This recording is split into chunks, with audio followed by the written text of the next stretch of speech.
د الله رسول فرمایي طبراني حدیث دی تاسو په لمانځه کې سترګې مه پټوئ په لمانځه کې سترګې مه پټوئ بل حدیث کې راځي پیغمبر علیه السلام فرمایي په لمانځه کې یوه خوا بله خوا ته مه ګورئ الله پاک به مې په سترګو ړانده کړي الله پاک به مې په سترګو ړانده کړي یا په دعا کې د الله رسول فرمایي تاسو یوه خوا بله خوا ته مه ګورئ د الله په دربار کې د غوښتلو ډېر لوی ادب او احترام دی شاوخوا مه ګوره په ډېر ښه انداز دعا وکړه پیغمبر علیه الصلاة والسلام فرمایي که شاوخوا ګورې الله به دې په سترګو ړوند کړي لکه زموږ ته په فاتحه وکړي چې موږ ته دعاوې کوو دا دعا لکه پر الله چې مې پور لکه پر الله پاک چې زموږ قرض یې موږ یوه خوا او بله خوا ته ګوره د لاسونه پورته کېده هم الله توفیق نه راکوي تر دې دا ډېره ښه خبره ده چې سړی چا پاتاله ورلی بس خالي دا ووایه الله دې ستۍ مرده وبخښي الله دې احسان ورسره وکړي الله دې مغفرت وفرمایي الله پاک دې وتۍ ته پر دې باندې د صبر توفیق درکړي او پر هغه صبر دې الله ډېر اجرونه درکړي اصل فاتحه هغه دغه ده دا خو زموږ ته هغه د پښتنو دعاوې دي چې بس لاسونه مې داسې نیولې دي د پېښور والا خو زما خل 2 سېکنډه که 3 سېکنډه دعا وکړي هسې بس خدای دې وبخي نه نه نه نه خبره داسې نه ده خبره هغه ده چې کومه محمد رسول الله مبارک ښوولې ده ته به د صبر تلقین ورکوې دعا به ورته کوې ضروري نه ده چې اللهم اغفر لحینا ومیتنا وشاهدنا دا ضروري نه ده ته دا خپل ژوند اسانه کوي چې کله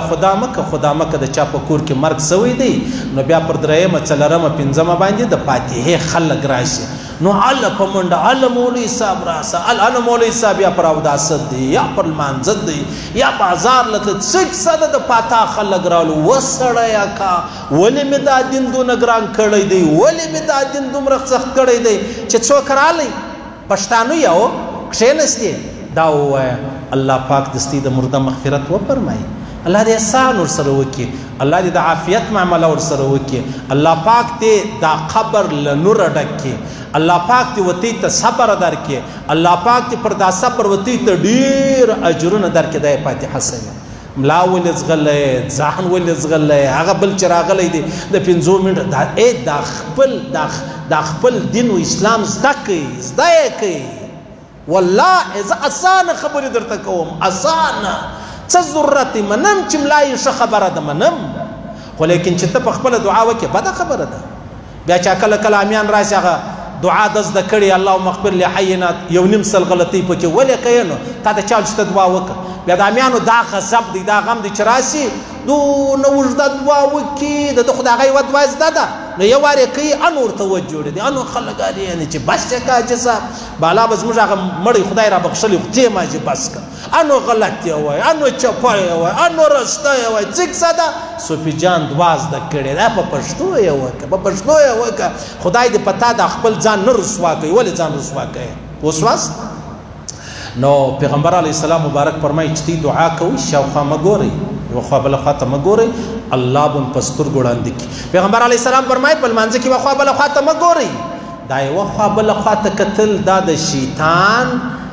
چل کول دی یو شی غوټه کول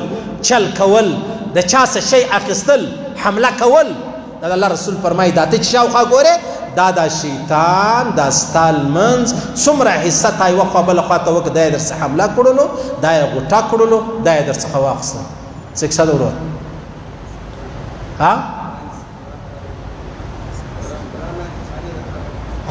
ښه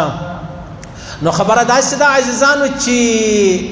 په لمانځه کې شاوخوا سړی نه ګوري بلکل به نه ګوري او دا غلطه خبره او بیا پیغمبر علیه السلام فرمایي په لمانځه کې به ته سترګې نه پټوې علما فرمایي دا د یهودو طریقه ده د یهود چې په لمانځه ولاړ د سترګې پټوي سترګې مه پټوه ها یو سړی دا وایي چې زه سترګې پټې نه کړمه زما فکر نه برابریږي زما توجه نه برابریږي زما دیان یو طرف بل طرف ته ځي نو که بیا د سترګې پټې کې پروا نه لري ولې وجه دا د عزیزانو چې په لمانځه کې دا د سجدې وځای ته کتل دا سنت دی نو که ما ته په لمانځه ودرېدو سترګې مې پټې کړې دي نو ګویا هغه سنت سجدې وځای ته کتل دا سنت دی هغه سنت له ما او تا پاتې سولو نو چې سنت پاتې سو نو خو بیا خوند نه کوي ها که دا خبره ده چې زما فکر یوه خوا بله خوا ته ځي د فکر د سمېدو دپاره زه سترګې پټوم بیا علماو اجازه چې د هغه کړې ده بیا علماو اجازه کړې ده او علما فرمایي بیا به ستا فکر برابر سي لکه یو سړی په لمانځه ولاړ دی مخ ته دیوال دی یا شیشه ده یا نقش و نگار دی و یار زما سوچ ټوله په هغه خبرو کې ځي نو بیا راولاړ سه بیا سترګې پټې که بیا به څه ګزاره چې د هغه وسي بیا ستا دپاره لږ څه ګنجایش چې دی هغه کېدلی سي جوړېدلی سي د هغه لمنځونه دي عاجزانو چې وما او تا ته الله را نصیب کړي دي او الله پاک دې هغه لمنځ را نصیب کړي چې الله پاک راڅخه راضي سي او الله پاک پر هغه لمانځه باندې بیا ما او تا ته هغه ثوابونه راکړي چې هغه ثوابونه یو د الله په قدرت او په کنټرول کې دي